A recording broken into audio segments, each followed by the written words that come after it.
আসসালামু আলাইকুম আলহামদুলিল্লাহ ওয়াহদা ওয়াসসালাতু ওয়াসসালামু আলা মান লা নাবিয়্যা বা'দা।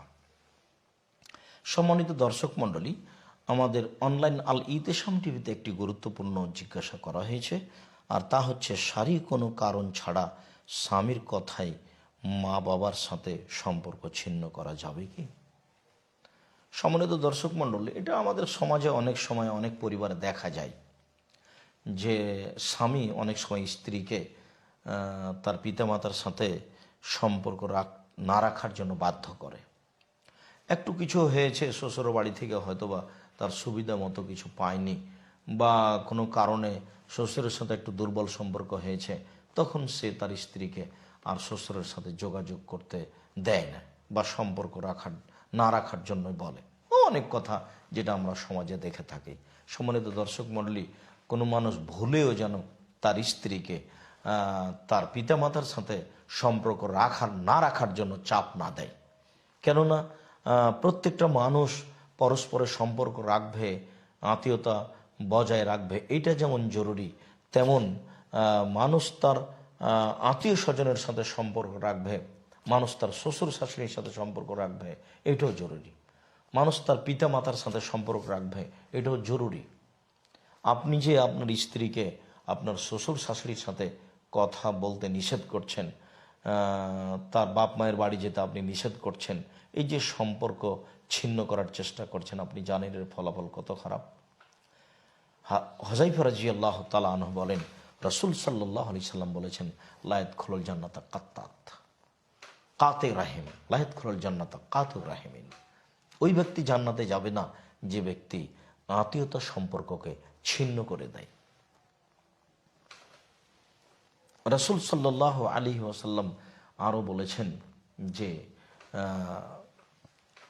মান অসালাকে অসালতহ, যে আত্মীয়তার সম্পর্ককে লক্ষ্য রেখে আল্লাহ তাআলা বলছেন, হে আত্মীয়তার সম্পর্ক সদাচরণ, তুমি শোনো, তোমাকে যে বহাল রাখে, আত্মীয়তা সম্পর্ক যে বজায় রাখে, আমি তার সাথে সম্পর্ক বজায় রাখি, আমি আল্লাহ তার প্রতি দয়া করি।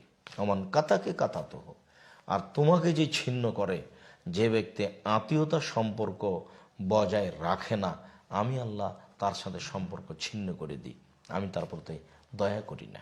সম্মানিত দর্শক মণ্ডলী, এ ব্যাপারে আর অনেক হাদিস। রাসূল সাল্লাল্লাহু আলাইহি সাল্লাম বলেছেন, সিলমান কাতাকা, তোমার সাথে যে আত্মীয়তার সম্পর্ক কেটে দিচ্ছে, তুমি তার সাথে গড়াও। লাইসাল ওয়াসিল বিল মুকাফি, কেউ আমার সাথে আত্মীয়তার সম্পর্ক বজায় রাখছে তাই আমি তার সাথে আত্মীয়তার সম্পর্ক বজায় রাখবো, শরীয়তে এটা নয়। বরং কেউ যদি আমার সাথে আত্মীয়তার সম্পর্ক ছিন্ন করার চেষ্টা করে, আমি সেটাকে বজায় রাখার চেষ্টা করব, এটাই হলো শরীয়ত।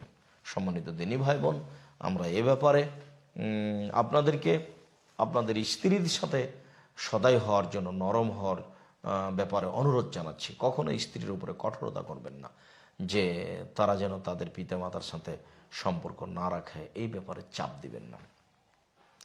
হ্যাঁ, আমরা এটা বলতে পারি যে যদি দেখা যায় যে পিতামাতার সাথে সম্পর্ক জোরালো হওয়াতে স্বামীর নাফরমানি হচ্ছে কোনো কথা বা কোনো কাজের কারণে, জোরালো বলতে কোনো কথা বা কোনো কাজের কারণে, আর সেটা যদি দেখা যায় যে স্বামীর অবাধ্যতা প্রমাণ হচ্ছে, তাহলে এই সময়ে স্বামীর কথা মেনে চলতে হবে।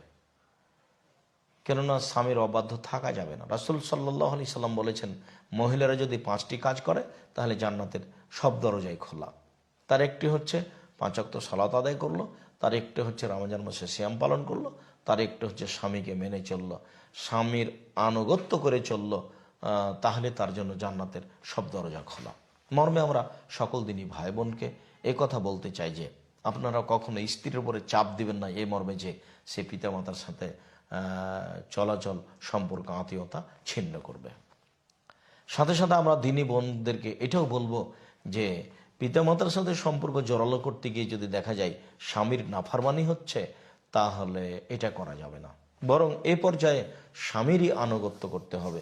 কোনো কারণে যদি পিতা অসন্তুষ্ট হন তবুও, কেননা রাসূল সাল্লাল্লাহু আলাইহি সাল্লাম যেখানে স্ত্রী জান্নাত পাবে বলে, জান্নাতের দরজা খুলে দেওয়া হবে বলে উল্লেখ করেছেন, সেখানে 5টি কারণের একটি কারণ উল্লেখ করেছেন, স্বামীকে মেনে চলা। মর্মে বিষয়টি অতীব স্পর্শকাতর হলেও সকল দিনী ভাই বোনকে বিবেচনা করে সম্পর্ক বজায় রেখে চলার জন্য অনুরোধ জানাচ্ছি। আশা যে আমরা বিষয়টি খুব ভালোভাবে বুঝতে পেরেছি। আল্লাহ আলাম বিশ্বম ওয়া সাল্লাল্লাহু আলা নবী ওয়া সাল্লাম।